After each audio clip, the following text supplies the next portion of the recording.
We are live. Welcome to Worldwide Slot Car Chat on Zoom. I'm your host, Greg Gal. The gang is mostly here with Luff and John and Dewan and Mike and Paul and Don and other people and Wayne and Garth. And yeah, let's talk slot cars. Anybody got any show and tell they want to show and tell? Go ahead, Mike. Uh-oh, I lost it. Yep. I got the Sideways Mustang. Uh, Pretty nice car. Not ultra thrilled about delivery. The car Looks okay itself to is me. great. What's that? Looks okay to me. Yeah, yeah, you would. It's more orange than yellow, Greg. I Yeah, don't yeah. know if it's worthy of your collection of those.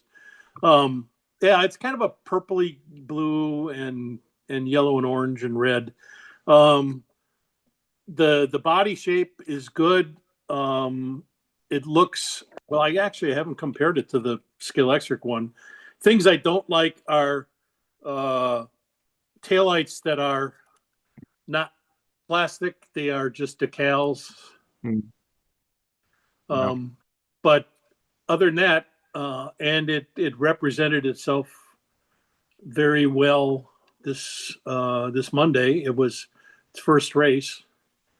Um, and it was a good time. I'll save that for later because it's an interesting story in more And than one way. that's in their GT3 or GT4 class that has the baby Sprinter motor and stuff. Baby Raptor. Baby Raptor. Yeah. Nice. Yeah, it's a really nice, it's a nice handling car.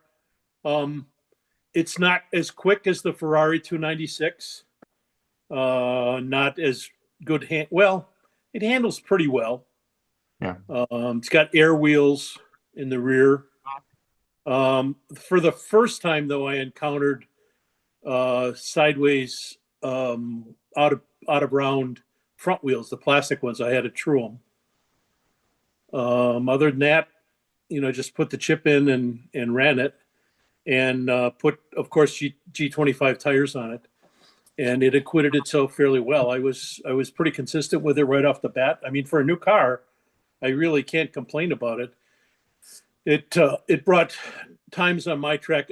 A good GT3 time is between 7.5 and 7.8. It was 7.78, so it's not bad. It's as quick as it's about the same weight and size wise of the Bentley, which is huge by huge.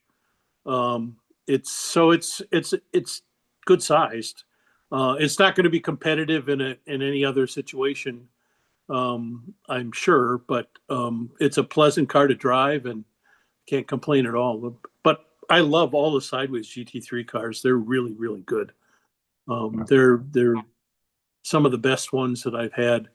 The only one that's quicker, I've got an NSR Mercedes AMG GT3, and that's quicker, but it's only because it's got a King motor, not because it's Yeah. better handling. It's a little twitchy, but it's really, really fast. So that makes up the difference there. The handling is adequate, but not stellar. But the motor makes a difference because once you get the grunt down, it just flies. Yeah. The biggest problem, of course, is controlling it. But and I'm running all of these on oxygen. The other thing is I do have the track, the new track up and running. Well, that's been a good thing. I showed it to you last time, I think, you guys. But a couple observations. I did finish the pit lane setup, and the pit lane is the only place that has adapters now. I bit the bullet and bought the lane changers, and I cannot believe the difference in the lane changing between Scale Electric and Slotted. I mean, it's so smooth and easy. You don't have to back off or anything. It's really, really nice. Yeah. So I'm happy with that a lot. So I can't complain whatsoever. And that's going pretty well. I should be able to have it running. I've got the Porsche Club coming the 1st of November. They're stopping over here. I should be able to have both tracks running, and that's going to be a strictly oxygen track, mainly because of the layout. I mean, with two hairpins in it down in the bottom there, it's a little twitchy, so you have to be careful. But there's a rhythm to it, and I think it will be a. I haven't done the lane measurements or anything yet, but I think it will be a track that lends itself to switching lanes for the best lane speed, for the best top lap time. Yeah. Because Actually, if you can switch lanes for the two outsides of the hairpins, you may have an advantage. So I don't know. It'll see. I haven't got lap times yet. I still haven't got all the dust off the uh well main straight, the longest straight yet, because it's a reach, and you can't use a duster on polycar track no. because it just balls up all the cotton stuff on the dusters, Yeah. and you can't do anything with it. So I'm So going to how have to sorry, get a so how do you clean it then? Tight. well, I haven't yet. I did the best I could. I vacuumed it and did it that way. But that's going to be the only way you're going to be able to do it. I have to get a long, because of the location of the track, I can't go all the way around. I have to use a long wand, and I want to get a brush pickup thing for it, so I can Yeah. get all the dust up off Scrub. of it. Yeah, Yeah. well, I was going to suggest because I use like a brush attachment as my sort of initial pass when I start cleaning the track, just to get all the big stuff up, and it seems to work quite well, especially even in slot itself. Yeah. Yeah. Well, anyway, I have to do that because I can't go in more than about 3 laps without having to clean the tires because they're so dirty. And there's a definite, and once I'm going to have to do a lot of laps to rubber it in for sure. Actually, can I ask, is Polycar like Carrera, and that's like, is it a styrene based track? Yeah. Yeah. Yeah, because that's one of the reasons we painted our Carrera, was because it literally was building up a static charge, and it was a track. Really? Yeah, yeah. So and it was actually it was Chris Walker who basically said, paint the track with the cheapest, latex based paint you can get, and it solved all our problems. It really made a huge difference. I did have a way that I clean my track, and I think you guys already know. I use those Carrera trucks, and I have both that gosh darn, I forgot the name of the manufacturer that pushes the in the front, and then also have the back part. And I have to do them separate because it's too much of a strain on the motor. But it does a hell of a job of really cleaning both the rails as well as the track, and it does extra wide, almost like 124 scale. So Yeah. The I problem is that you've got Carrera track though, right? No, he's got Ravel. Ravel, please. Or We should know Ravel. this That's by right. now. Oh God, Please. how could I forget that? Mea yeah, culpa. Um, but okay, Revell but it's track, still but smooth. It's not corrugated the way the but Polycar is. well, I'm Oh, just gonna do a hell of a job on everything that the tires touch, and it is digital, but it'll be Carrera digital, I'm pretty sure, because it's got the digital chip in it. But uh-huh. that probably won't do you any good on your polycar track. So, but anyway, I just thought because it does a hell of a job, and I Uh, have two what, of them. what So related. what Mike is trying to explain is that the dust cloths used on those things get snagged and roughed up and ruined by the texture on the polycar track. If you've ever seen Ninco track, it's similar in that it has a very rough texture, and Yeah, we'll just pull on the fibers of the dust cloths that those things use. The Yeah. thing that I Yeah. wanted to suggest to him to look into is static dust cloth and brushes. that's what I use. Okay, that's what I was gonna say. The front ones are using the Swifter static deep, so that's what I have in the front, and No, that's what what I they mean, Oh, okay. that's an anti-static wipe. It's still got woven fibers. What I'm talking about is the thing that looked like a bottle brush, but the bristles themselves are statically charged. So when you use it to brush dust off of a thing, it helps hold the dust in the brush in the bottle brush looking part because it's so statically charged. Rather than just yeah. clouds of dust going everywhere, the dust is attracted to that brush because of the material it's made of, probably nylon or something. Whether that's going to overcome the amount of static that the polycar track has, I don't know. You'd have to experiment with it. Yeah, yeah. But Where did you? otherwise, some kind of microfiber that's not going to get snagged on the texture. Yeah, yeah. I do have some regular microfiber cloths. I'm going to try cleaning that. Wrap that around a long handle because I've got it against the wall and it's not accessible from that wall. That's Yeah. the hard part. Most of it Yeah. I can get cleaned off and vacuumed off fairly easily, but the back straight is the toughest part of it, the part that's against the wall. Now, Mike, have you started to plan any sort of scenery yet, or is that just not the next step? Well, the name of the track is the Nordwestschleife, so I'm probably going to go with some kind of trees and forest stuff like that. But I want to get everything straightened out first. I did do power taps on it, and I powered up the lane changer and the track setup for the pits. And I've got the pits are set up. I don't if you know if you guys remember, but I've got a pit on each lane, so it's a single lane pit on each side, so it comes out across.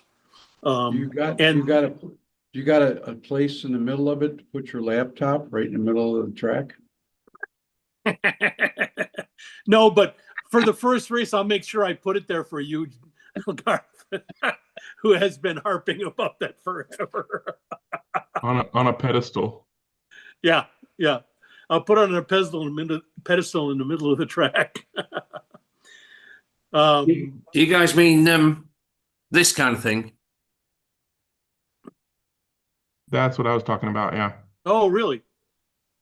Yeah, I think you can run those through your hand, if I'm not mistaken, to charge them. Really? And then they use static to pick up the dust. Hands don't have static. I don't know. Well, I've seen people running them through. Well, I'll tell you what I have a lot of success using those California dusters. I use a California dash duster. Yeah, it works great. Works really well. Yeah, that might I'll work have to too. give that As stuff long a as try. as long as there's no fiber to snag. No, it's quite the opposite, Greg. It's I think it's like paraffin embedded wool. So Oh, really?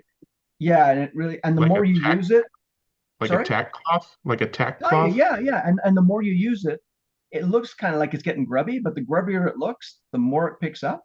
It's really, really cool. Huh, I always wondered about that. Yeah. Yeah. Yeah. Whether those would be effective or not. But yeah. And here's the other cool thing too. I actually emailed the company extolling their virtues, and they sent me like a car size. One. It was so cool. Yeah, Neat. that's They're Dennis called swears by they're that. called electrostatic dusters, and I'm not sure how you make them charge. Sorry. That's okay. Well, to your point, Wayne, it's like when you're doing a diorama or you're doing grass. Have you ever seen the videos where they sprinkle the grass and then they take the battery powered I don't know what the heck it is, but it makes the grass Flocking all stand up. machine. I think Yeah, it's it's so called cool. flocking. Yes, Yeah. it's so cool. It Yeah. uses actual electricity to do the electrostatic Yeah, you charge. do it. Yeah, exactly. Huh. Oh, there you go. Roll the handle back and That's what forth we between use your is used hands. for negatives. When we were working with film in the film days, they have a charged That's like element in them. That like They're- actually holds static? Like, Yeah, yeah. Does it have a grounding strap and everything? doesn't have that. They're not electric. Yeah. They're also No. really out of my price range for that. They say, aren't you So, gonna so buy for two or those three familiar of with them? electronics, when you're working with We sensitive do a lot of electronics, cool edits and tutorials on our channel, but all of that starts from learning the basics. thank you, Dewan.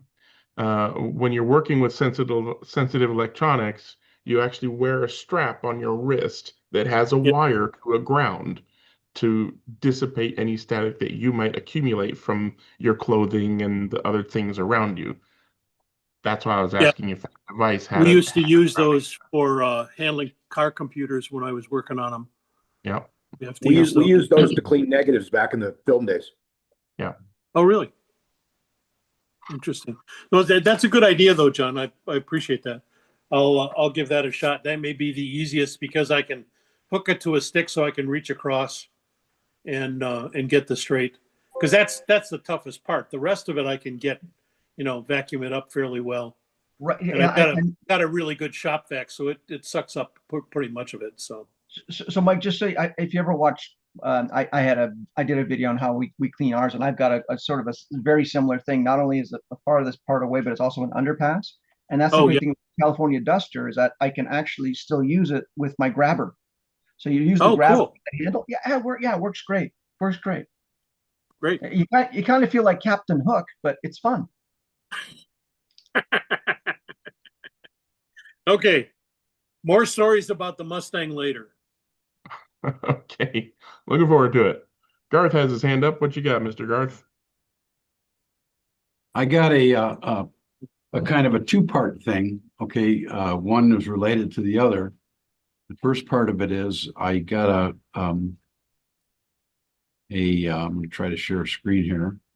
Got an update to my rotating motor pod. I haven't got it yet, but I've got some images of it. Hang on here. Where is the share screen? Let's try this.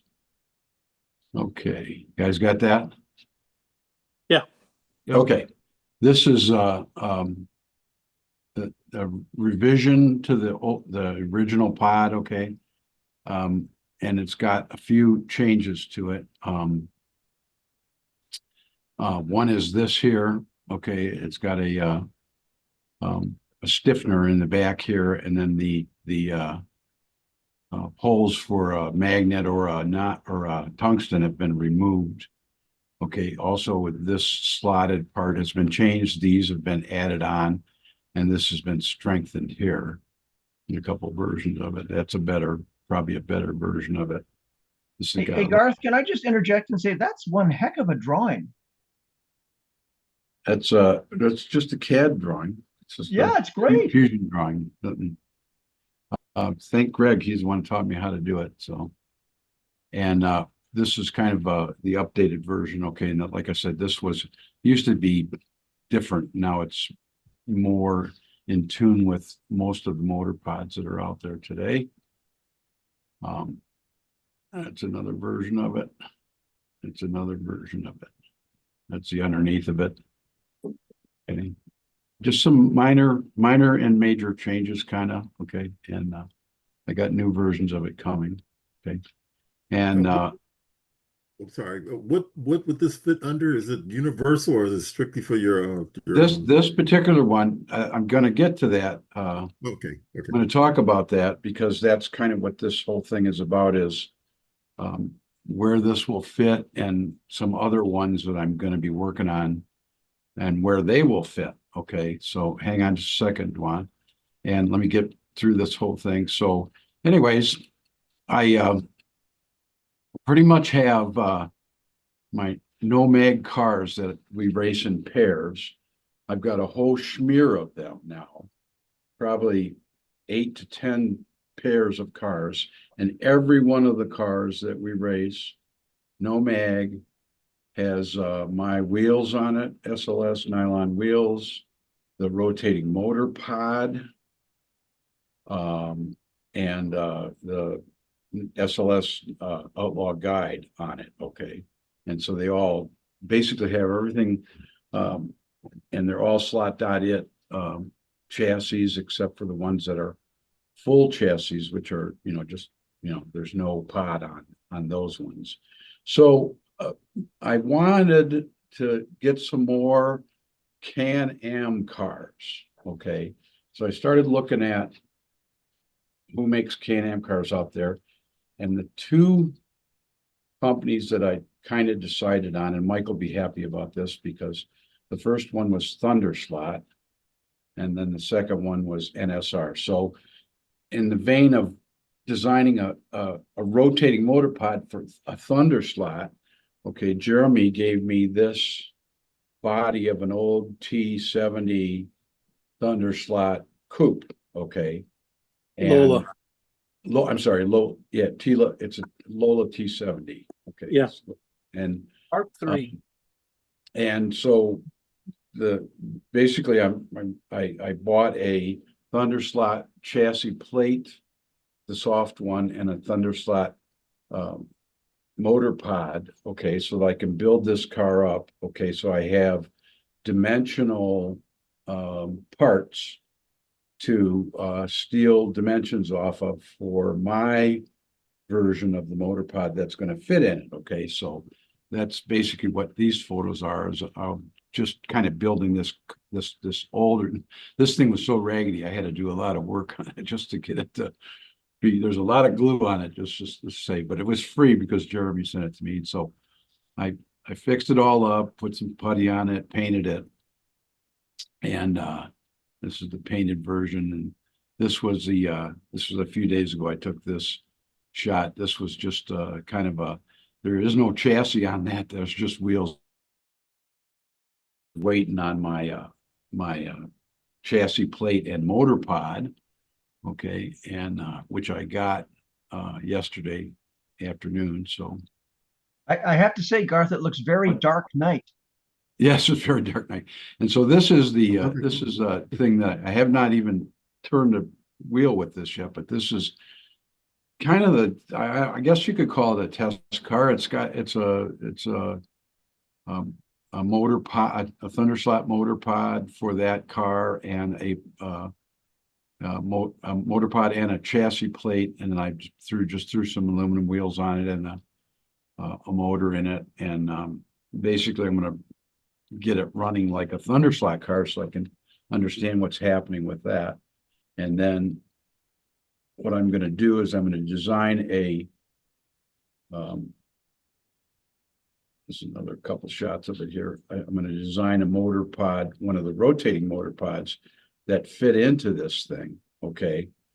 And it's going to be kind of unusual. I'm going to do, and the whole reason for me doing this is because the rotating motor pod now will only fit in a slot 8 car, or it'll probably fit in a lot of other cars, but it's basically designed to fit into any slot.it car. It's a slot.it style motor pod. Okay. So and the whole reason for me to design it into this Thunderslot thing is that their motor pods are all the same, more or less, as far as the physical dimensions of them. Okay. And I want to have some Can-Am cars. But I don't want to spend $100 on a slot car. Okay. So what I'm going to do is I'm going to buy some Can-Am bodies and the chassis plate, and then design my own wheels and motor pod. Okay. And basically come up with a Thunderslot / Garth style Can-Am car that's well under $50. Okay. And that's kind of how I'm starting is with the Thunderslot brand. Okay. And so I've already looked at this. Okay. And basically it's going to be very similar to what I have now, only I have to change the back end of it because of these tabs are a little different. Okay. And I might even add on these side things here for other people might want to do it. And then it's going to have a longer version of and I'm going to go forward to the picture of the pod. This guy here that fits in there is going to be, because that on the Thunderslot, the mounting is way out here. So this is going to be much bigger. This area is going to be way out here, and then it's going to have this part of the part is going to be designed to fit into the one hole that's on what's on a Thunderslot. Okay, so that's version 1. Version 2 is going to be exactly sort of the same thing, the idea of the rotating motor pod, but for an NSR Lola. Okay, so that I can get some NSR Lolas for, the white kit body and a NSR plate, and then put my own pod in it and my own wheels. And so that's what I've been up to. So, Garth, if you're going to buy just the chassis for the NSR, be advised that it comes in different flexes. Yeah, I do. I understand that. Okay. Okay. And I already have concluded that for my purposes, Mike, I like flex. Okay, so I like the flex chassis much better. They seem to be better on my track. Okay. And that's why I bought on the Thunderslot thing. And keep in mind that I'm doing this for me, okay? But Mhm. I also thought, gee whiz, it might open up the idea of other people wanting to try it, okay, if it fit into other, if I had one for Thunderslot and one for, originally I thought I was going to just do an angle winder version of it, okay? And I thought, no, I might as well do it in the way that I want to, what I want from it, okay, which is a couple more. I want to expand my Can-Am car stable, basically, okay, using the Thunderslot bodies and the NSR bodies and stuff like that. So, and I'll be interested to see what you think of the Thunderslot car when you get it running. yeah, and then I think if it works out really well, and it's going to take some doing. I mean, I have to design the pod, and then I got to send it out, and then get pissed off at the people that print it. Okay, and then and then redo it and send it back, and I mean, it's gonna it's not usually the easiest thing to do it. Sometimes you get lucky, sometimes you don't. Okay, and I wish there were more inexpensive SLS printers out there. That would help a lot. Okay, but also like I said, if it works out and those pods for the Thunderslot and the NSR style pod, okay, for NSR to fit into NSR, I will probably put them on Jeremy's website. So if anybody wants to buy them, make him do all the work. Okay. Oh, there's Jeremy. Okay, I'm sorry. Sorry about that, Jeremy. I didn't mean to, Okay, that's all I've got. Thanks for the update. Anybody else got any show and tell they want to show and tell? Actually, I got something else. Sure. Be advised that on the newer sideways cars, it appears that they've gone to the scale auto type of set screws for the wheels and stuff. So the 0.95 wrench. I discovered that, using my Vera, this thing, the normal one didn't work. And so I ended up having to use the 0.95. So apparently they've gone to just very slightly larger screws that have given many people on the forums fits because they don't have the tool. So just be advised that on the new sideways cars, at least on mine. Don't know if it's universal. Interesting. So, Good to know. What, Garth? I got a question for Mike. Okay, I know you got some Thunderslot cars, right? Some Can-Am. What do you what can you advise me on how they got the four axle towers in the front end, okay? Where they got the two there's four and with the set screws and all that stuff. And I mean, what are your thoughts on how to tune that? Okay, and do you use the tuning screws for the body? Because I know nothing of. I haven't used the screws on the body. It doesn't seem to have made much difference on it. But Okay. the tuning screws are mainly to keep the body from hitting the tires on an extreme corner. You want float, but not so much that it hits the tires. At least that's been my experience with it. Okay. You know what? I haven't run the Thunderslots for a while and haven't tested them, so I'll have to look at the front end and see what it's like. You said are there four towers on it? Yeah, there's four. There's two in the middle, and then two Yeah. on the side. And it looks like to me like I mean, it's pretty cool that they did that because you can go, You could go with the centers, or you could go with the edges, or, I don't know why you would want to go with all of them, but. Isn't it a case Um, that the middle two are for the bottom two screws and the outers are for the top screws? No, Is it not? No.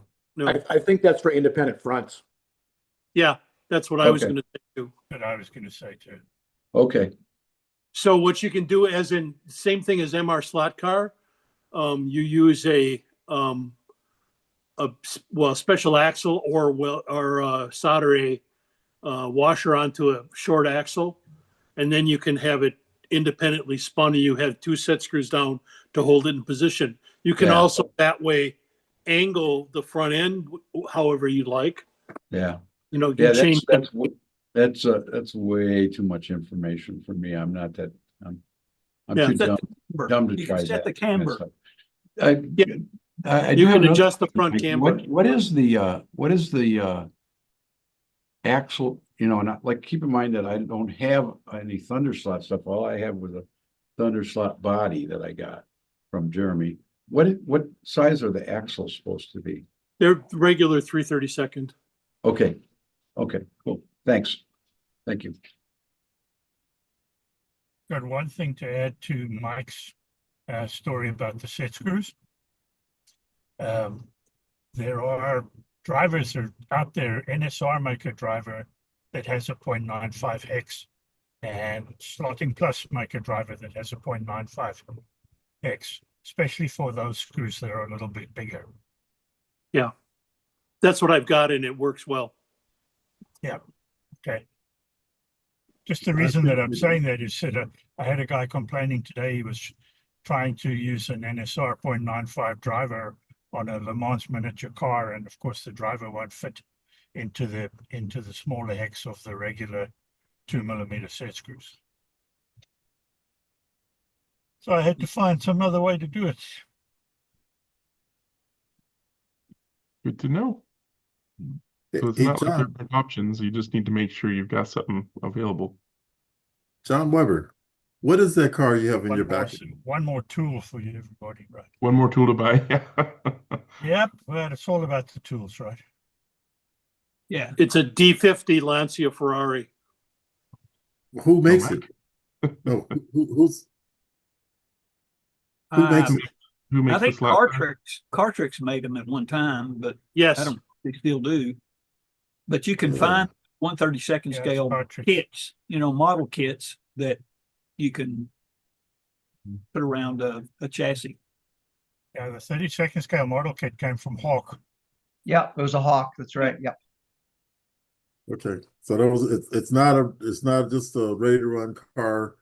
It's a kit. I don't know if that one is the one, but I have one of the Cartrix ones. Yeah, I was gonna say a Cartrix came up with one. Yeah, that's right. Yeah. Cartrix Yeah, had hang one, on, I'll get it. I'll show it to you. I don't think Carrera had one, but Carrera had one of the Maserati streamliners that was similar to the D50, the 250F that had the side tanks. So, Seem so to John, remember Carrera what is having it those that you at have one actually there stage. on the track? Very, Is that just very hard to find now. Yeah. Oh yeah, those are nice. That's what I'm thinking. Oh, those are nice. I can Yeah. Yeah. They can be made to run fairly well. What I do with them in the front end is if you look at see the little set screws in there? Yeah. I use 8mm long set screws to push up on the axle shaft to stop the slop in the front end. Did you put those in And- there, personally drill them, or were they? That's not part of Cartrix, is it? No, I drilled the holes in them right at That's the what I front. thought. Okay, that's what I thought. Okay. Yeah. Yeah. And this one's got a chip in it. So it's a 2-piece. You can see the body. It's split down at the bottom. There's a little bit of movement there. So but it's a really nice car. I enjoyed it a lot. It's a nice little For vintage my race. 50 series. Yeah. Yeah. Cool. All right. The front end is a little bit odd. So that's It's got sort of a ferrule that's Little pressed bit. onto the axle, and that holds it in place side to side. But it's real kind of fussy to put it in there. And it's really, really sloppy. I mean, like 1/2 inch sloppy. It's just from top to bottom. So that's the reason I change it. It handles much better when you put those screws in. Yeah. So, and Okay. it's a simple job of just drilling the right size hole and putting it in there. And the rest of it is stock. I think I've got some weight in it a little bit in places. But yeah, it's a nice cars for the 50s. I love the Cartrix cars. I wish they had more of a available, but Cartrix doesn't build them anymore. They come in a nice metal box with a folding cloth and everything on it. They're really, really nice cars. I lament their loss. So Me too. John, yeah, John, is that the kit that you actually made that up, or was that just a No, quick photo? no, that the model, the photograph of the model, this one, that's just something I found on the internet. I don't know Okay, good. I Okay, don't I didn't even know if know you who owned did that. it. I was gonna say that's It's really a nice and clean. Okay, that's what I was really looking pretty at. model. Beautiful. Yeah, model. that's either a really nice cart trick. I think somebody did a really good job on that. Yeah. Yeah, that's what impressed me. Absolutely. Yeah, so cool. All right. Just thought I'd ask. Thank you. the wire wheels on those are really, really nice. I mean, they're plastic wheels, but they're really detailed. I mean, they're really impressive. Okay. So for that era, yeah, and they're good. They're good fun to drive too. Cool. All right. Thank you. Sure. All right. Any other show and tells? Questions? Club corner it is. You don't have to raise your hand, Mike, if you want to go. Okay. So as I don't know if anybody else heard earlier, we celebrated the IMSA winning championship of Porsche this year by running, well, what else? Porsches. So we ran a couple of the current liveried 963s and had a good time. Joel and I had that race, and we ran with a ghost car. Had no problems whatsoever that were detected or any problems there. And in the second race, we had a newcomer. Ellen is a new renter at my house. And she tried it out with a friend of hers last week. And this week she came for the race. And she qualified second in her second race and did a really good job. Let me share the stuff from it if I can get this going again. Watch my fingers. There we go. It's funny. Just generally speaking, girls understand the assignment better than boys. When I was doing parties, it was always the girls who figured out how to stay on the track before the boys. Boys just want to go. Boys just want to go fast. Yeah, the girls know that to go fast, you got to stay on the track. Yep. Yep. Okay. These are the two cars that we raced tonight, Porsche 963s. The number 75 is the Le Mans livery, and the number 7 is the current livery of the WEC cars and the IMSA cars, come to think of it. Then second race, I raced the Bentley and the Ford, and you can see the Ferrari in the background there. So ended up with Joel winning the race, his first time he's won the race. But there's a sort of a question mark on it for two reasons. First off, I gave myself a huge deficit in fuel. I beat him badly in the first race, and I got to fix that. So I did adjustments on it, and it was a lot, to the point where I was doubling my pit stops compared to him. And during the race, I made an interesting discovery. Number one, there was odd lap stuff going on. So I was, paying attention to what was going on and doing that, especially because I was stopping so much. It seemed like I was losing laps and couldn't figure out why. So I kept watching and watching and watching. And then one time I accidentally hit the button too quickly and ran through the pits and lost the lap. And I went, oh, crap. Now I know what's going on.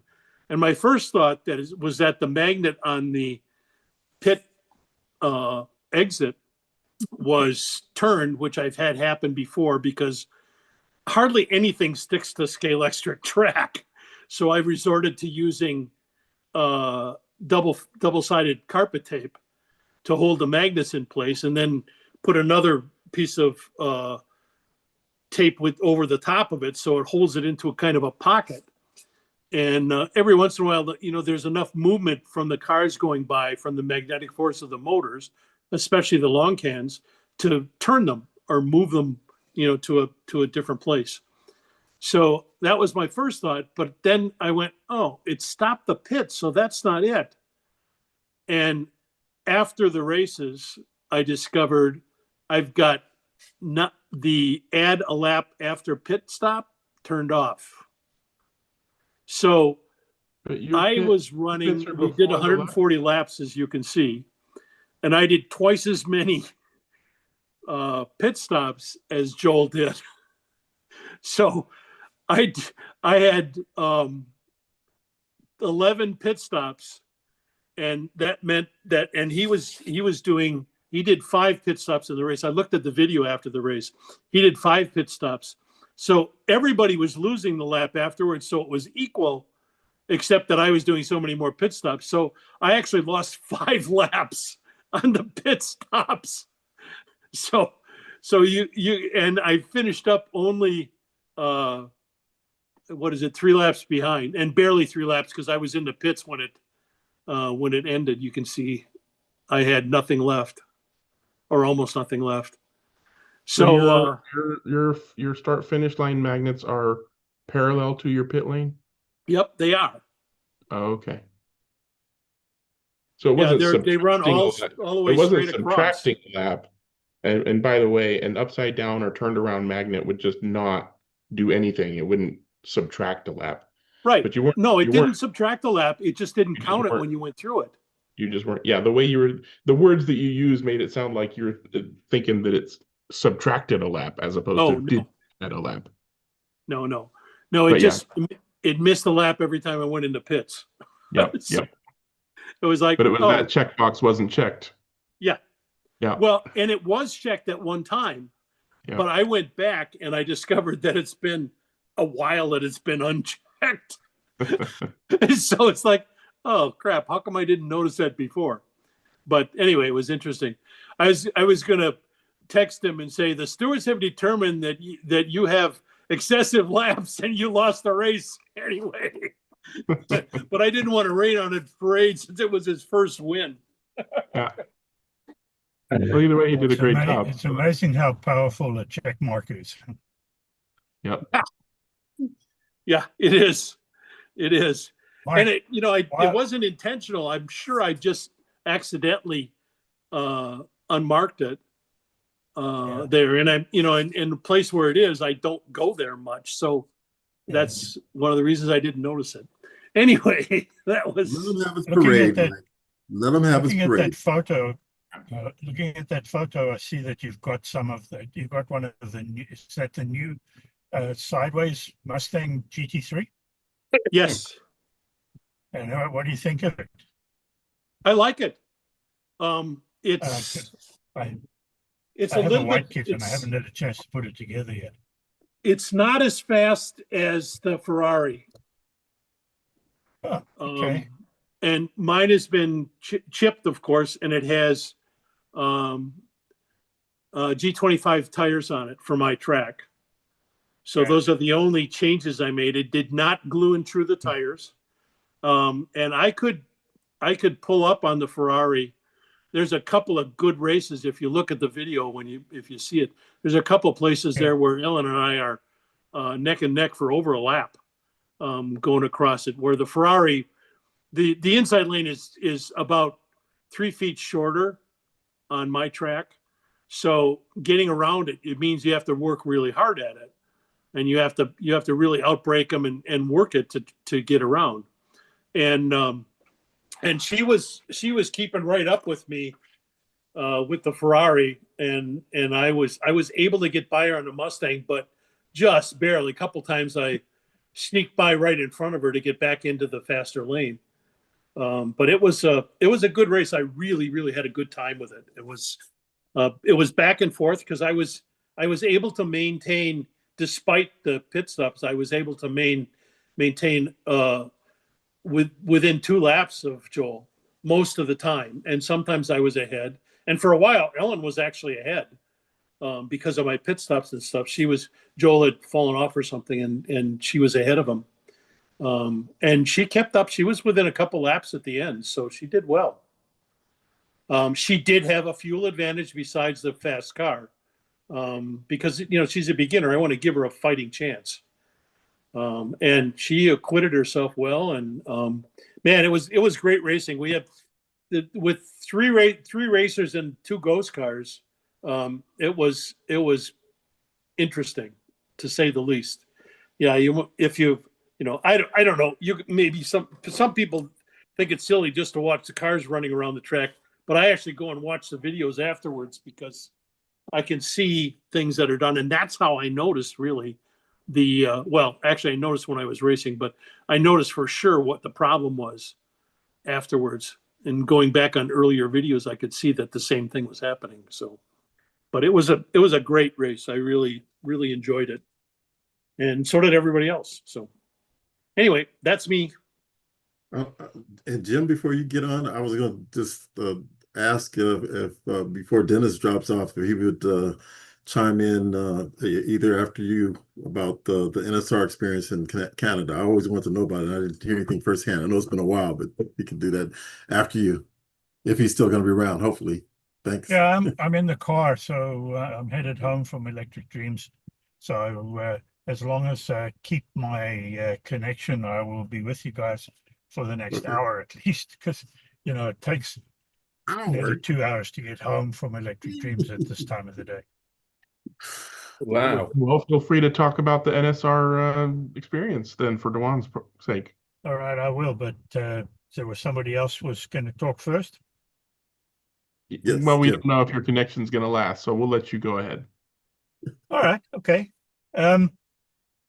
Quick summary. It was a fantastic event. Long summary.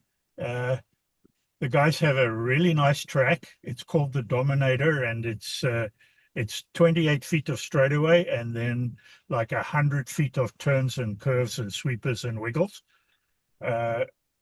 It's the track is very smooth. It has a lot of elevation change, minimal scenery, but it's a pretty track, and it's really fun to drive. There is a couple of really nice parts of it.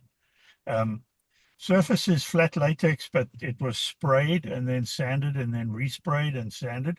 So the surface finish is extremely good. We ran the new NSR zero grain tires, and there was a short learning curve to try and to work out how they work, but they work pretty well there. What we noticed immediately was that the tires take some time to come in. You can't just put a new pair of tires on the car, put it straight on the track and expect it to be at its best. They probably took maybe 50 laps before they really felt good. And we started to notice that with some of the others, like those blue ones we were using for the Western Nationals as well. Racing up there, let's see. Let's talk about the facility first. It's on the second floor of an industrial building. There's like a diesel technical services or something below them, and then they have the upper floor of this building. A couple of rooms, one with the big track in it, another adjoining room with 2 tracks in it, and then a drag strip all the way down one wall, 2 little rooms for pit areas, a kitchen and bathrooms and so on. So a really nice facility, very nicely set up and very nicely decorated, and with the most frustrating floor you've ever come across. It's red and black checkers, and if you drop something, you're dead, because both the red and the black have little flecks of color in them. The black has colored silver pieces and the red has little black flecks in it. So whatever you drop, you're done. If it's a black screw and you drop it on the red, you can't find it. If it's a silver screw and you drop it on the black, you can't find it. However, we just tried not to drop too much stuff. The local racers, a really nice group of guys, you know, polite like most Canadians, except one or two that we won't mention. Very welcoming and very, you know, helpful. Most of the visitors stayed in a hotel that was about a half-mile down the road from the track, so that made things very easy. We had a whole day of practice on the Friday, but Friday night you had to hand in both your cars for tech. We ran two classes. We ran NSR Classics, which was you know, the 908s and the Lola T280s and the 917-10s and P68s and so on. Most people ran, or the majority ran 908 Porsches. They were actually better than the Lolas, mainly because they're a little wider across the back, and you could use the spec tires without having to narrow them down to keep them under the body. I ran a 908. I tried a P68 in practice and I got it running really nice, but it was always like 0.2 of a second slower than my 908. So whether that was just in the gearing or the motor or what, I don't know, but my 908 was going well. I qualified. We had 42 entries on the first day for the classic race. I qualified 6th, which I was very happy with. Got into the semifinals. Didn't get out of the semifinals to get into the final, so that was tough. I ended up 9th overall eventually, but I was pretty happy with that. Ian Douglas won it. Todd Ellery, I actually out-qualified Todd, but he outdrove me in the rest of the racing. So he came in, I think, 4th or so in the final. Ian won it. This guy Leon Luke, who's the local hotshot, he was 2nd. Darius Pavlovich, who comes from Kelowna in British Columbia, he was 3rd. And then Todd was 4th, and one of the French Canadian guys that were there were 5 or 6 of them from Montreal. Alain, he came in 5th. There were 5 in the final. It's a 5-lane track. And then the Sunday was the GT3 class. Now, remember that we had to hand in on Friday night. We had to hand in both cars for tech. So your GT3s have been out of your hands for a whole day. They've been in parc fermé since Friday night. So when you got them back, you know, you had to just check them out and see what they were like. Qualifying there, I qualified 3rd, and I was just more surprised than anything else. It was Ian and then Leon and then myself. So I got direct into the semis. Didn't have to worry about heats or the last chance qualifier or anything like that. How was qualifying done, Dennis? Qualifying was on the classic day, the Saturday, we actually got 4 minutes per driver to get your best single lap. And which is basically way too long. And so the second day they gave us like a 2-minute warm-up, which you could stop at any point, and then 2 minutes of qualifying for your fastest lap, which in my opinion was still too much. You could have really done with a minute warm-up and a minute's qualifying, because really after a while you just don't get any faster as the tires actually stayed pretty good all the way through. but the motors would start to warm up a little bit, and then you struggle to get a really good lap in the last 2 or 3 laps. Your best laps are usually like in the first, after maybe 20, 25 seconds, 30 seconds of a 2-minute run. But it Yeah. was all done on single laps, one person at a time. So you Cool. can imagine with 4 minutes and 40 entries or 42 entries the first day, 41 the first day and 32 the second day. The qualifying took quite a while. I made it into the GT3 final, and there it was. Ian Douglas won it again from Leon. Todd was third. I was fourth. A fellow by name of Brian Nutt from British Columbia. He came in from Victoria. He was fifth. Unfortunately, he had a lead wire come loose in the final in the second heat, I think. And it took them 25 or 30 laps to get that fixed. He came down once and raced with us.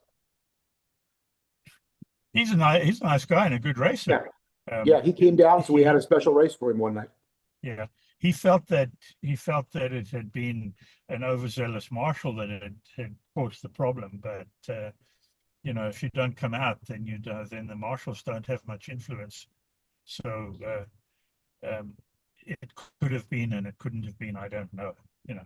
I just sort of breathed a sigh of relief and knew that at least I had a 25 lap cushion behind me, and tried to catch Todd, but I couldn't. How long were the finals? Yeah, it was okay. So the qualifiers were 2 or 4 minutes. The heats were 5 sessions of 3 minutes each. The semifinals were they also 3 or were they 5? I think they were 5, and then the final was 7 minutes on each lane. So it was five heats of 7 minutes. Good. Which I thought was really nice, because I like those somewhat longer races, and in general it was really, really nice. In the GT3 class, of the 31 drivers, I think there were 25 Corvettes of some sort, mostly C8s, but some C7s and 1 or 2 C6s. There were 1 or 2 McLarens. There were 1 or 2 other things, but mostly it was Corvettes. In the classics, it was mostly 908s, 1 or 2 Lolas, 1 or 2 917-10s, a couple of P68s, maybe 2 GT40 Mark IIs, 1 Mark IV that I remember, and 1 917K that I remember. So in general, there were two standout cars, was the 908 in the classic class and the C8 Corvette in the GT3s. Mm. So that was, I guess that's about, a quick overview of it. Wonderful event. I guess if there were any criticisms, it was that the race coordinator system that they used worked fine, but it really isn't quite up to handling that format of racing and that number of racers. And it just meant that Rob Mallison, who was the guy from Kelowna who was operating the software, just had a heck of a lot of work to do. Had to reload this and reload that, and whereas if you had been using something like the Lapmaster that we use at most of the commercial tracks, a lot of that would have been put the names in once and you don't have to worry about it again.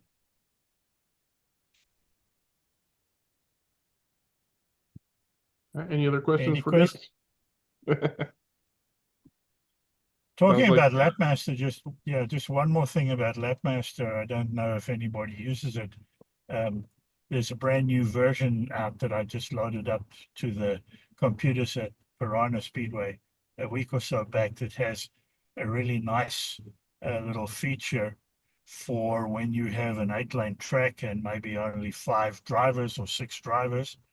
You can now tell the software how many turn marshals you want, and it automatically adds in ghost drivers into the rotation, so that everybody gets their race, everybody gets their 3 minutes or whatever on each lane, but there are always a minimum of 3 drivers not racing, so that if that's what you've specified, let's say you wanted a minimum of 3 drivers, there's always 3 drivers out so that they can be the turn marshals. And it's a system that was worked out by a guy in Chicago a couple of years back, and he's now incorporated that into the software as an option. So that helps a lot with those days when you don't have a full 8 or more than 8 drivers. Even if you had 8 and you wanted to have some guys turn marshalling, then you could, just tell them I want 3 turn marshals, and then it will always schedule 5 drivers, which is kind of nice. Now, how far was the venue from transportation, the airport, et cetera? Well, Edmonton Airport's quite a long way out of town. So it was probably about 25 minutes drive in from the airport to where the track was, to where the clubhouse is. And then from there to the hotel where we all stayed is just half a mile. So that was easy. And there were quite a lot of restaurants and fast food and so on available, but you had to get into your car and drive to get that. But they did cater lunch for us on both of the racing days, Saturday and Sunday. This guy Leon, he owns a Chinese takeout place called the Rice Bowl, and so we were treated to Chinese takeouts 2 days in a row, which was pretty nice. It's good food. What was the entry fee for the event? Is it Believe it or not, the entry fee was $25 Canadian per class, and that included 2 motors and 2 pairs of tires handed out by the race organizers and the sponsors. wow? Because it was spec motors and spec tires. And LEB Hobbies were the guys that were the major sponsors. LEB, NSR, the Rice Bowl, which is Leon's business. But it was, there was no way they made a profit on that. Yeah. And then on top of it, we had, while this whole thing was going on, they were selling T-shirts, and they had snacks and so on going, and they did all kinds of raffles and so on during the event to raise funds for the food bank in Edmonton. And we raised nearly $2,500 over the weekend for the Edmonton Food Bank.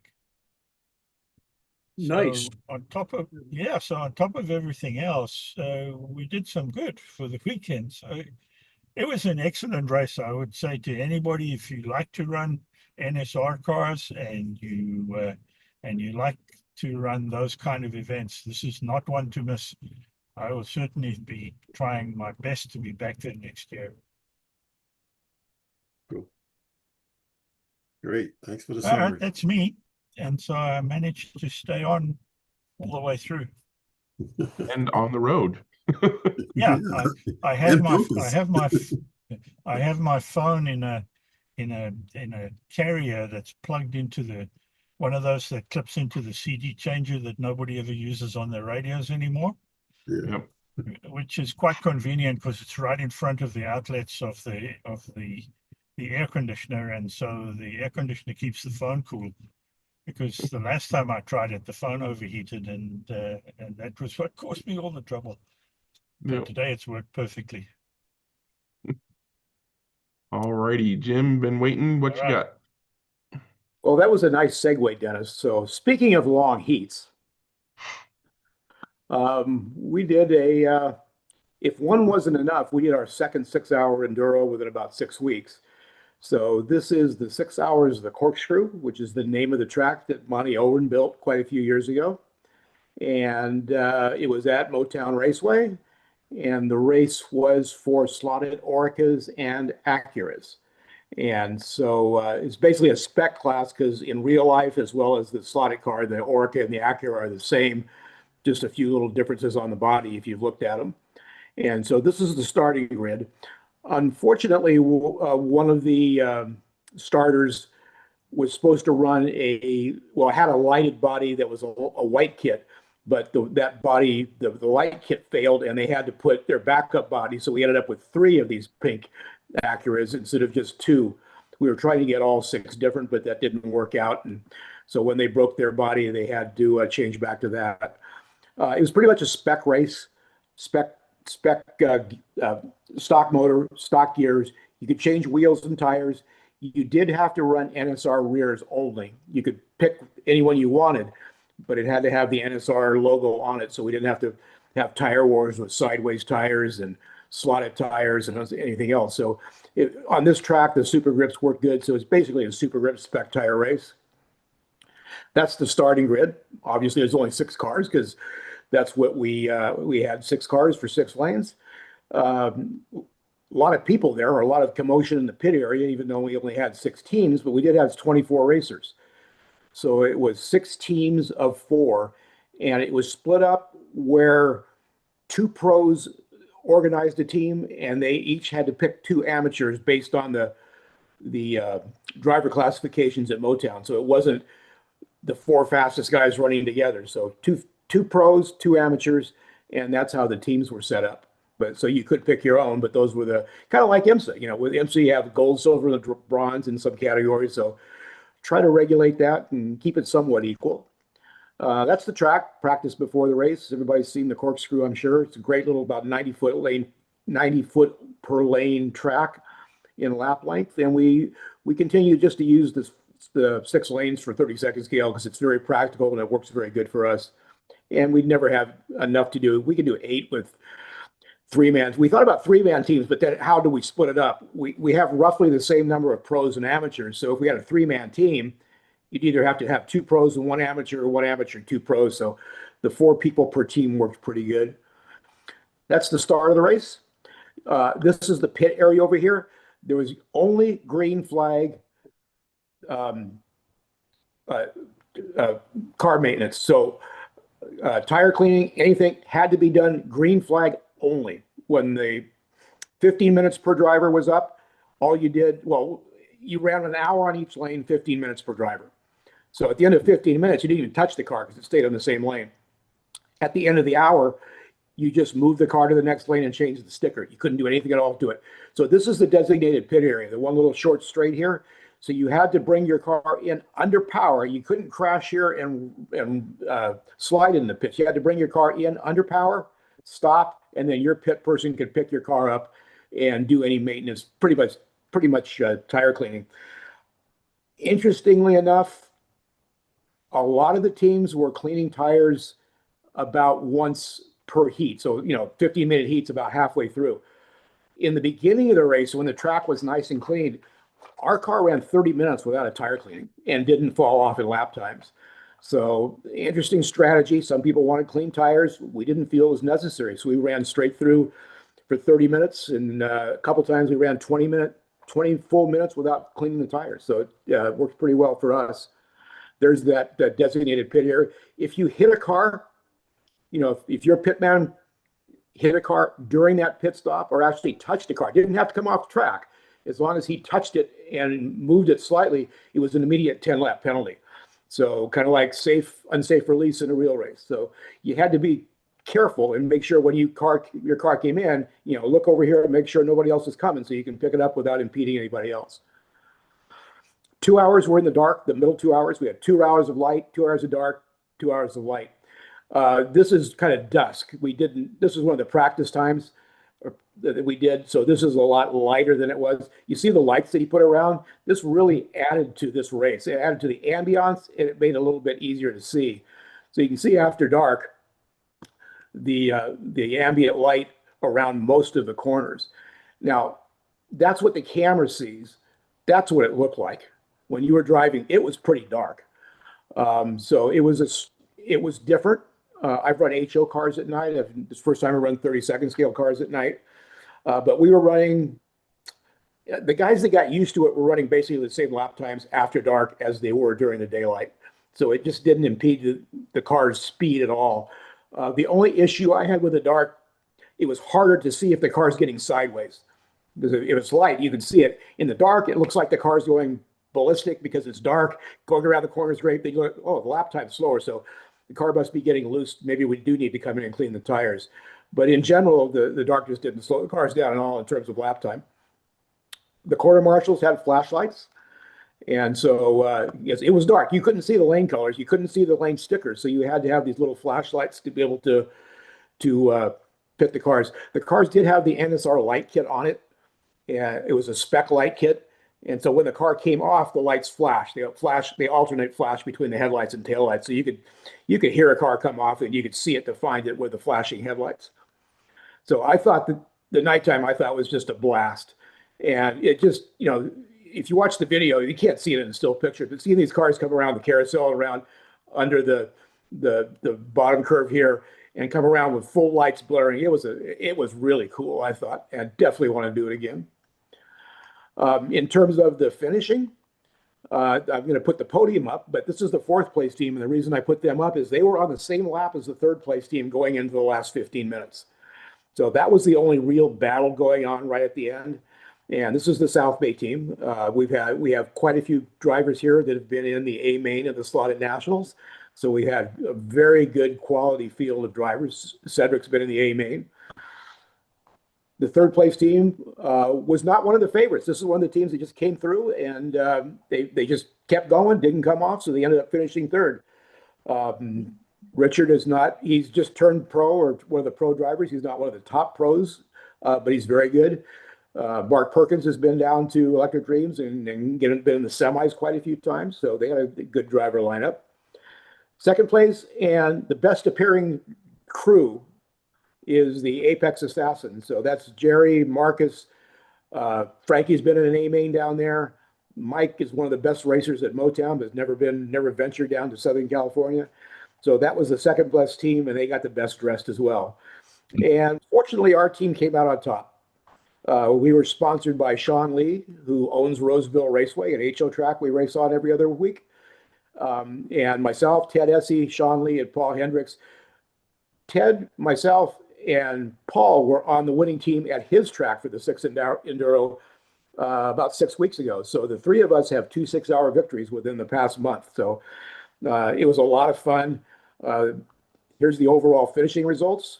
And they did keep track of the individual, each individual, how many laps that person turned. So our team had the 2 top drivers overall, as well as I think that's the sixth driver overall.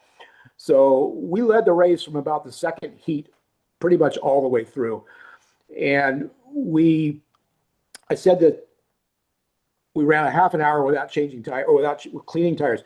We ran the whole race on a set of tires, sort of. We did have one glitch about an hour from the end when one of the controllers blew a fuse, and we think it's because of the light kit that sometimes it hiccups and it blew the fuse. So we lost about 20 laps there or 15 laps there.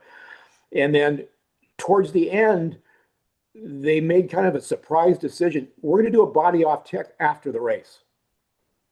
So I was the one that prepared the car. I said, oh, crap. I knew my car was legal. It wasn't that. But we didn't do a body off check before. We just checked for the motor and the gears and the tires and so forth. But they also said that your car is going to have to clear ride height at the end of the race. And so I'd run those tires for 5 hours and 50 minutes. And I knew they were getting really low. So we made a pit stop about 10 minutes from the end, put a brand new set of tires on it so we wouldn't have any trouble getting through tech. Other than that, we would have run the whole 6 hours on the same set of tires.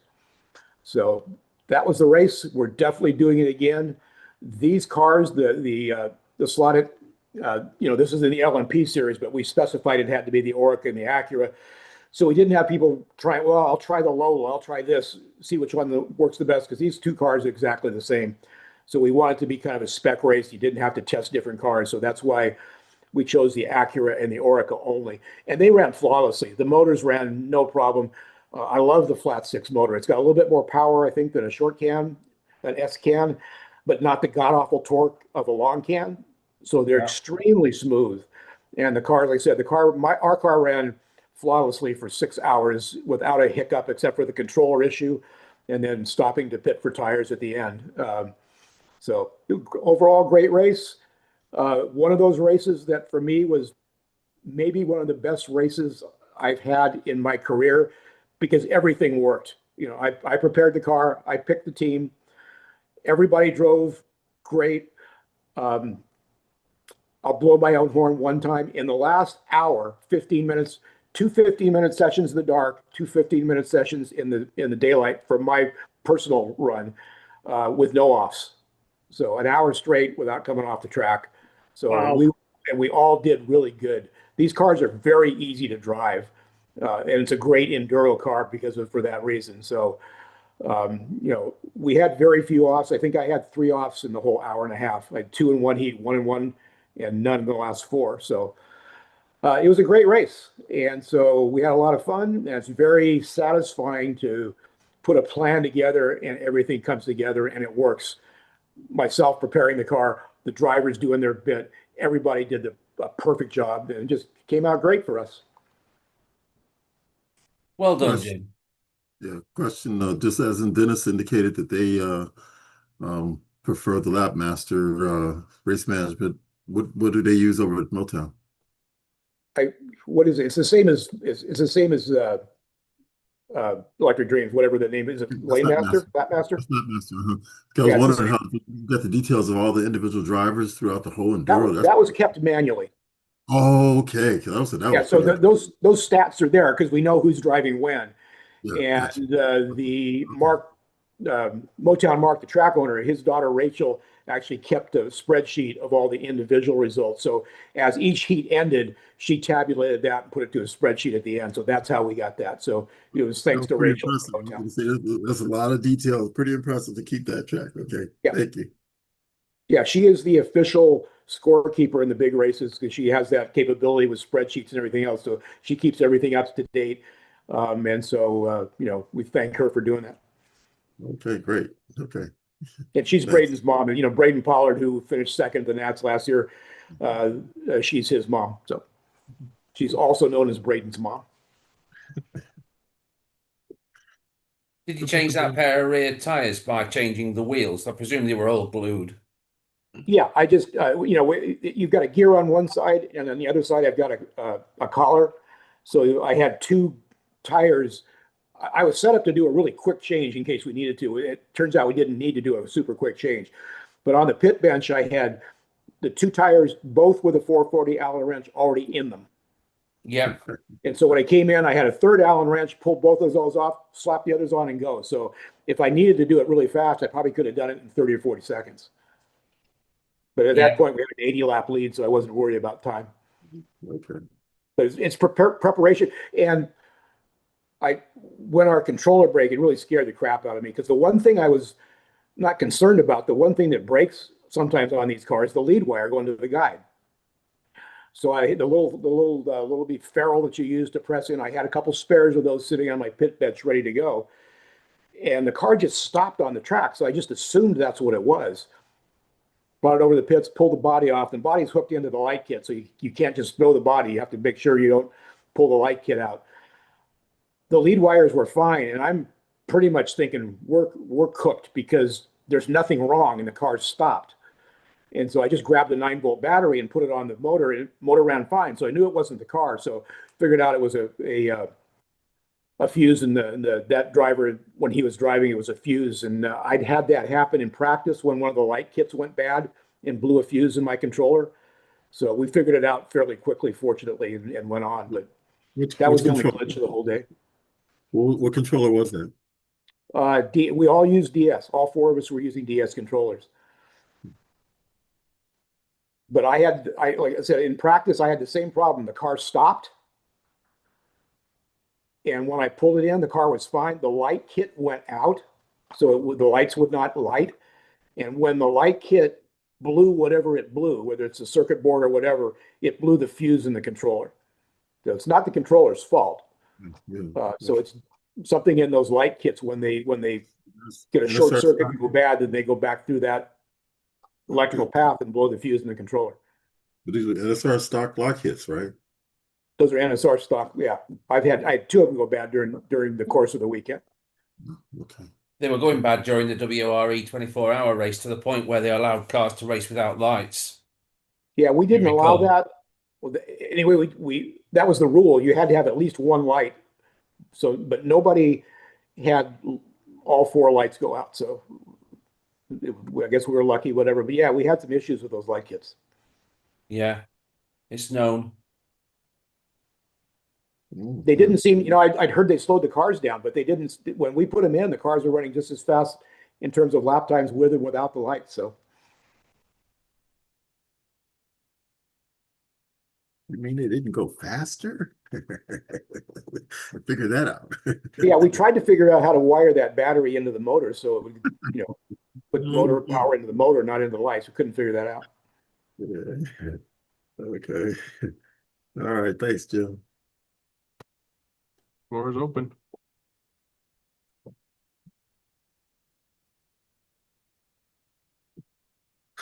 Okay, I'll talk about the whole hosting thing. So I've decided to invite people to host in my stead from time to time or all the time, depending on my mood. So obviously John is a fantastic host and he'll be my pinch hitter pretty much for any time he's able to. But I welcome anybody else who feels like hosting. Jim would probably be a great host. I know Mike and Dewan both had a turn. I'm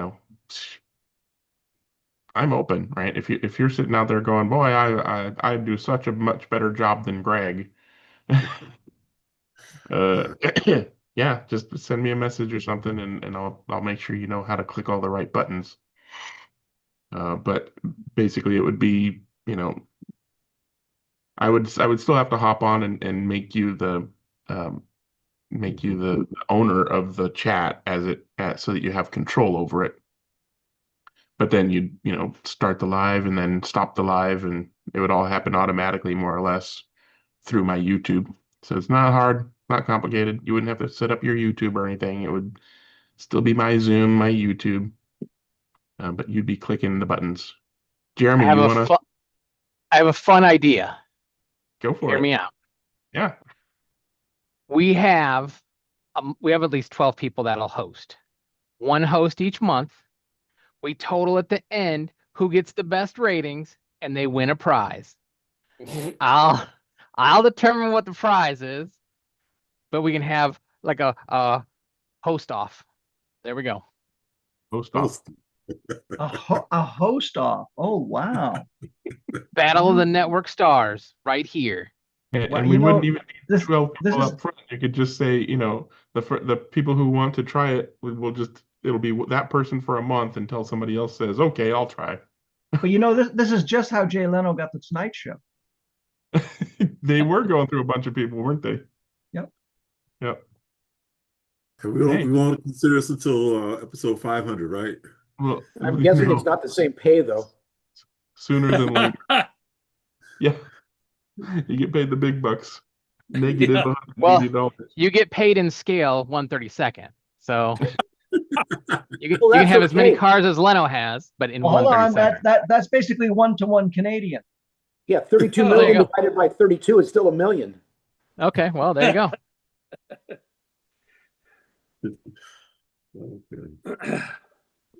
So Greg's just a little burnt out lately, trying to keep the plates spinning in the air. Well, I yeah, but you understand. know what? Greg, I hope you don't mind, but I think we should also invite the host to bring maybe a different sort of Yeah, by all topic, means. sort of strata to the discussion. This would literally be this is yours for the next 2 hours. Okay, that's cool. All right. Don't piss me off. No. It'd be no. It would be within the same parameters, just perhaps a different skew on things. Yeah. Absolutely, 100% on board with different skew. Anyone want to try now? Oh, I'm keeping my powder dry. If there's a competition, sorry, I'm keeping my powder dry. Now we're gonna have to set up some rules. I'll go on our Facebook page and throw together some rules because No, well, hang on. we can have No, a ringer. this has got to be like Can-Am, man. I mean, it doesn't matter. No rules, and you just keep the wheels on the But track. I'm saying once there's a prize at the end, all of a sudden Travis comes in and brings his crowd over, and then he's got 5,000 votes or whatever. So no, we're gonna have to figure out. We're gonna have to come up with rules on how the winner is determined for Yeah. your prize, not how Right. the chat is Oh, run. but by let's be honest here. The real winner will be the chat because we'll get more exposure. Yeah. Yeah, sure. Mhm. Yeah, but I'm saying like if Wayne wants to take it over for the month, he can. If he has an idea for a format, run it for that month or whatever, and see how it goes. Geo, he's got opinions. He could bring in That's a bit of his a flavor. worry, Jeremy. None of us are good at wording. If Wayne takes it on for a month, All digital, all the time. he might break his record.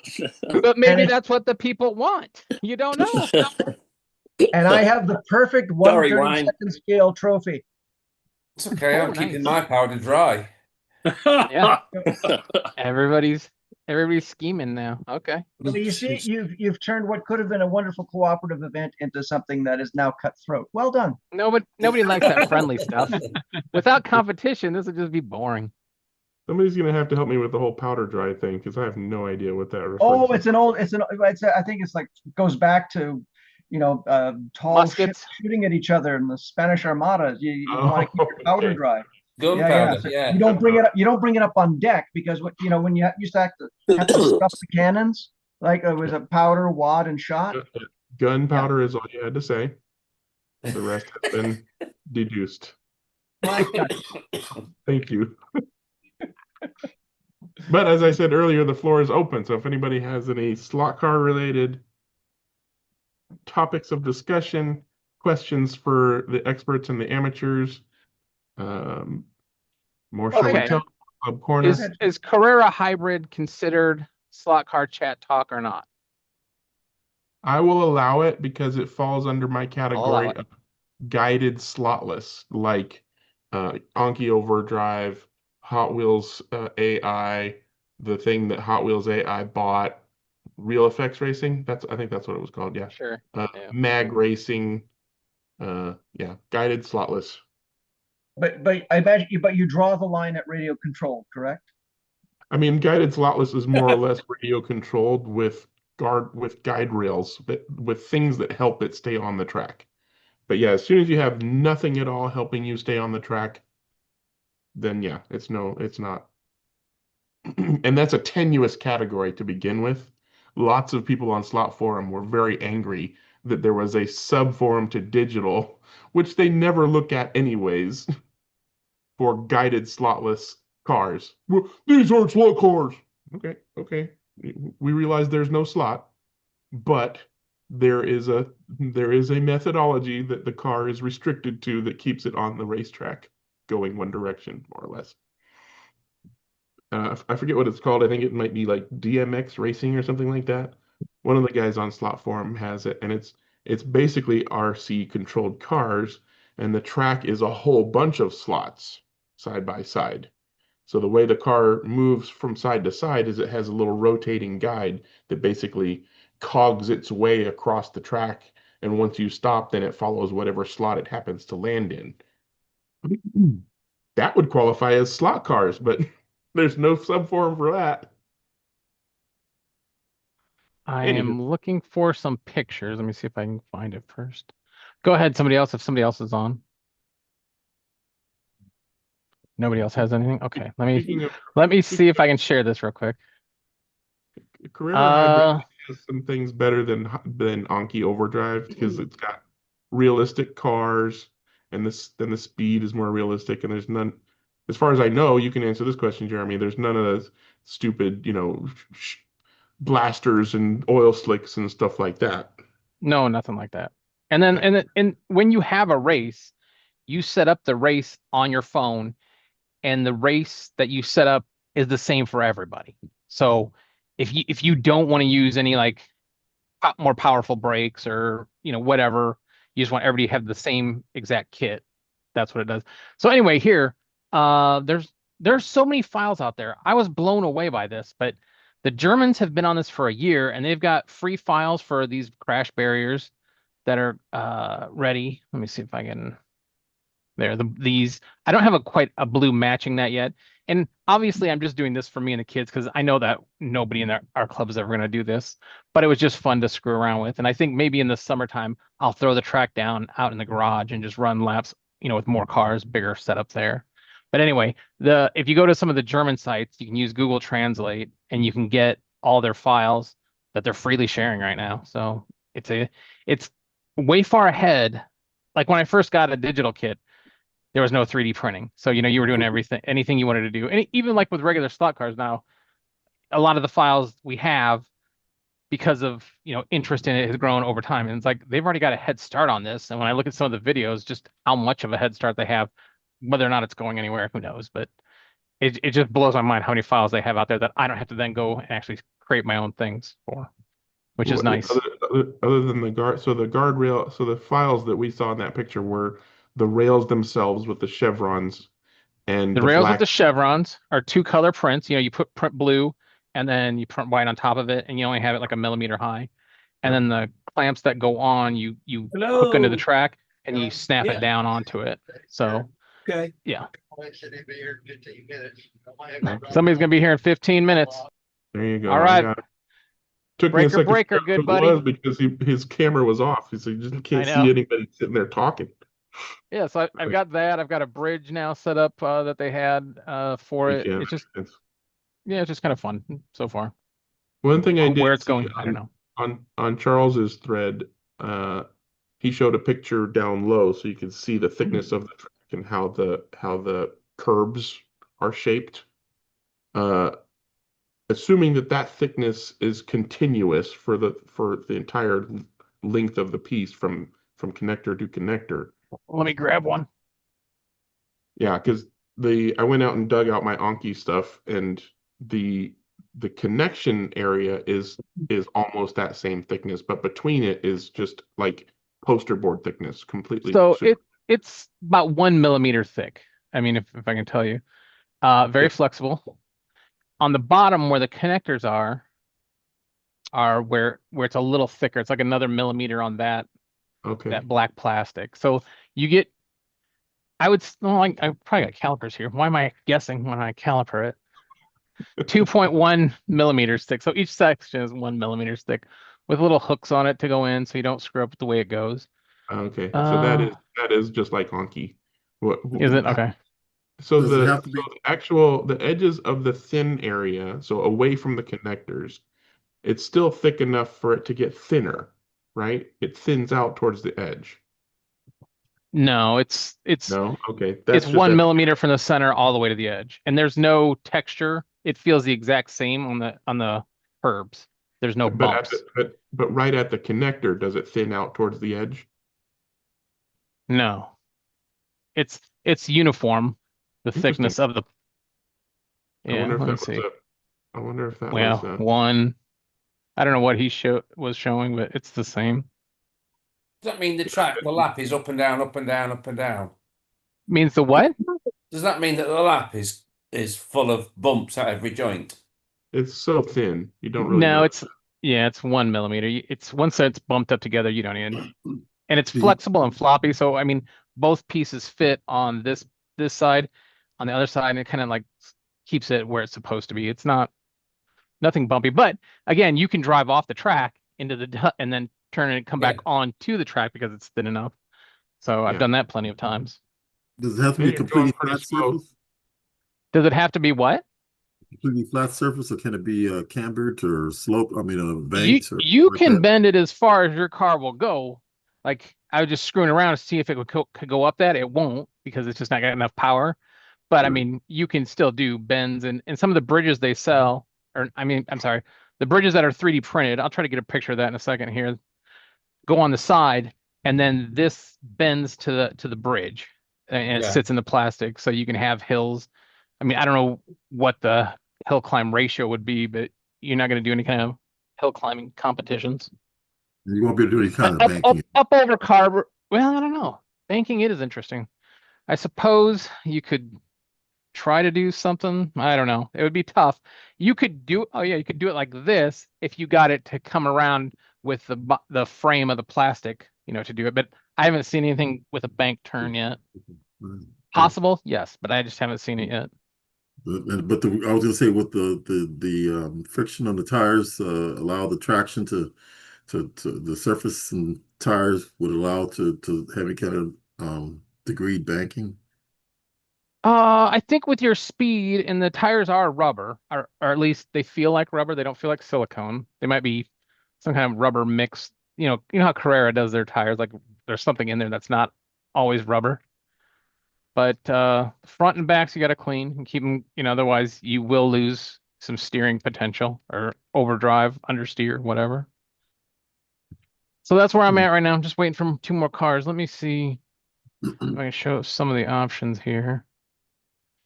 So like when you build your track, obviously this is what I'm using right now on top of my 4x8 because this is the only size that would fit. You would pick a race, and if this is obviously the track, when somebody's at your house on your same network, then when they start their Carrera hybrid, they get a notification, do you want to join the race? And you can put it in different modes, endurance race, a regular race, best time, whatever you want, how many laps. Here, this is the one I was talking about, same settings for all drivers. That's the important one if you want a fair race, because somebody who's been practicing in the career mode would have a much faster car than you. Um, Driving mode, realistic or fast. Drive assist. Right now, I'm still using low. I'm not good enough to have it off, but you can do, these are the settings you can use. Tire wear, I haven't used really. I don't know how that works. I should probably play around with that a little more and see what happens. And I think that is it. Game mode. Yeah, that's it. So How long did anyway, the still cars playing run with it. for on a charge, Jeremy? Fully just letting them run about 10 to 15 minutes. Just depends on, like, since I've added a bridge over here. I gotta get a picture of. I'll share it in a second, but that's taking power away, because you're going up a hill and then down a hill. So, but about 10, 15 minutes, enough for a full race. And then the video I had Greg show last week when I stepped out, that was when you have a time qualifying and you set your cars, you get ready, you charge them up, you're going to have a race. You set the car on the track and tell it to line everybody up. All the cars, then the computer takes over and lines everybody up. And then it puts them at the starting line. Oops, sorry. It puts them at the starting line in their positions for you. Loading that video up again. Oh, it's okay. You don't have to show it again, but I'm just saying. I want to show it. It's a principle of the thing now. It looks slow because it's a parade lap, but it is the computers putting everybody in order of where they're supposed to be. I just thought that was kind of cool to me. It was like, oh, cool. Now we have actual parade lap with the race start. So how long to charge a car then, Jeremy? From 0 to charging, I haven't measured it. I will measure it now because I always leave it plugged in. I only have 2 cars, so I just leave them plugged in overnight. But I don't think it's that long to charge them.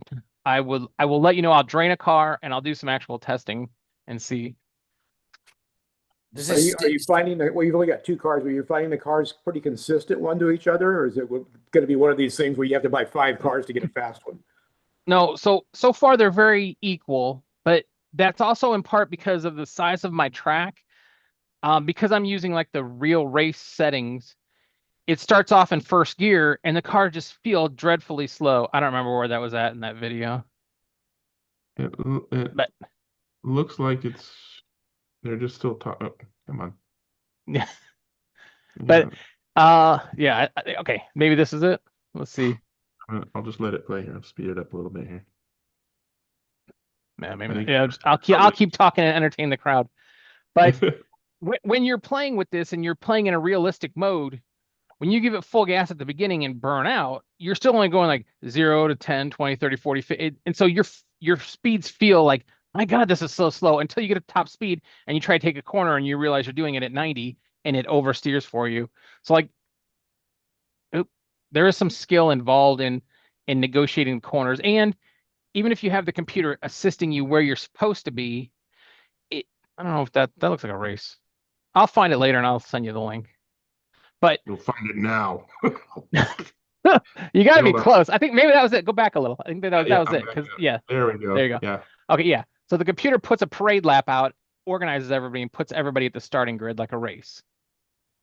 There, and then I think he talks about the Porsche in the front went over a little, so and then some of the cars missed where they were supposed to be, so they went around for the second time to Going get back in around. order where they, yeah, they had to come back around, and then it'll park you where you're supposed to be. That is pretty And then cool. that is kind of cool. And then everybody's app, because you can have it like sitting next to you on the table or something, or you can have it on your controller. But from the app, you get more details like, your speed, your tire wear, how fast you're going, and everybody will go at the same time. So far it's fun and interesting, but it's not a replacement for the competition that we have in slot car racing, just because the cars are still so small, and the gears, that when you look in there, they're just like really tiny little things. I'm sure one of us could take one apart and tinker the hell out of it, and it would be a little bit better, but I don't know if it's going to be like wildly better. Yeah. And they're not being put through the kind of hell that slot cars go through with the speeds and all that Right. goes with Now, that. if you watch them, they're kind of going slow here. They should start to pick up speed as they get to the straight, because obviously you do have to slow for turns, and you do have to take the race lines here, because if you're not taking the race lines, the computer will just send you to the worst part of the track and you'll never get ahead. So that's where we're at. I'll let you guys know when I find out more about it, but it's not quite a replacement, but No. it's coming along. It's definitely a little more fun for the kids for sure, because it feels like you're more in control when you get to steer and take yourself, crash into the track, or like I said, when you're really bad, just put it up to maximum help from the computer. And Charles on Slot Forum says that he's getting 20-25 minutes per charge, but it also takes about 20 minutes to charge. So, Yeah. do a little racing, switch cars. Have two cars. Yeah. The kit comes with two cars. So, And he's saying that you can't just like switch to a different car because the all your race stats are tracked by that car. yeah. Which has the MAC address or whatever Bluetooth information. So you can't just like swap bodies onto another chassis or something. You'd have to. You have to switch cars, but in the software you can pick which car you're driving. Like I picked the black one or the red but one. if you're like practicing with this one car and so all the stats are using that one car, once the battery dies and you switch to another car, then then you got new stats. For that car. Yep. But apparently he thinks that the battery can be changed without too much trouble. I'm guessing it's not hot swappable. So you'd probably It's not hot swappable. There's screws that come on there's two screws on the bottom that have to come off. And then from there, there's two screws, one in the front and then one in the back. When you pop that off, then there's a chip and the battery is underneath another plastic housing you have to get to. So it's not easy to do. Like it would have been nice to just pop it back in, but I don't think that's feasible. But 20 minutes in between race. That was one of the nice things about the mag racing car design. They only took one 1.5 volt AA battery, right? And the battery compartment was left open, and there was a magnet on the top of the battery compartment to help hold the battery in the compartment while you're racing. And then to do a swap for battery in the pits, you basically just pick up the car, use another magnet to stick it to the battery and pull it out, and then stick your new battery back in, and then put your car back on and keep driving. Yeah, that's nice. Like realistic pit for new power, refueling. We got over an hour out of one battery running those cars. Wow. And it took 20 minutes to recharge it. Yeah. an hour on a rechargeable. That's pretty amazing. Yeah. And what's the maximum number of cars per for the format of the 32 racetrack? cars at once, but if you're racing, it's 16 per race. So if you're just free driving on the track, you can have everybody out there goofing around. But they say 16 is for a race. I have no idea. I've only got two. The biggest race I've seen was like 12, so I've never seen.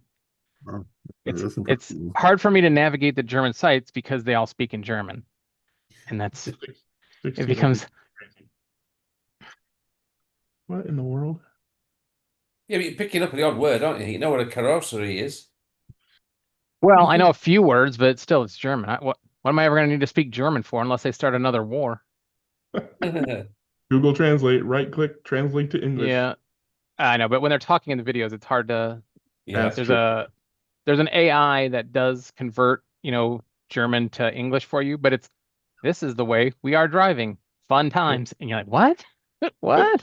Not I mean, helpful. that's better. That's still better than the subtitles. nothing. You have to go Yeah. turn subtitles on, then translate subtitles, and it was still AI generated or detection Yeah. generated subtitles. So at least you're not having to read. That's true. It's getting better, but it's not quite where we want. Yeah. I mean, that's the signature of AI right now. The video, the actual picture is pretty good. You can still see, signs, right? But the audio is always lifeless, flat, no ums and ahs, and always just a perfect start to finish string of text. Yeah, monotone. Very monotone. I mean, they put Yeah. some inflection in, obviously, but a real person talking is completely different. If only Yeah, because so When it's you're interesting, but it's not ready for prime time, but who knows where they're going with it. yeah, time will tell. All right, you guys all ready to stop the live and then just start talking about weather and sports? Sounds like it. All right, I'm ending the stream. Everybody wave bye. Till next week. Bye bye. Bye bye bye bye bye bye bye bye bye. Bye.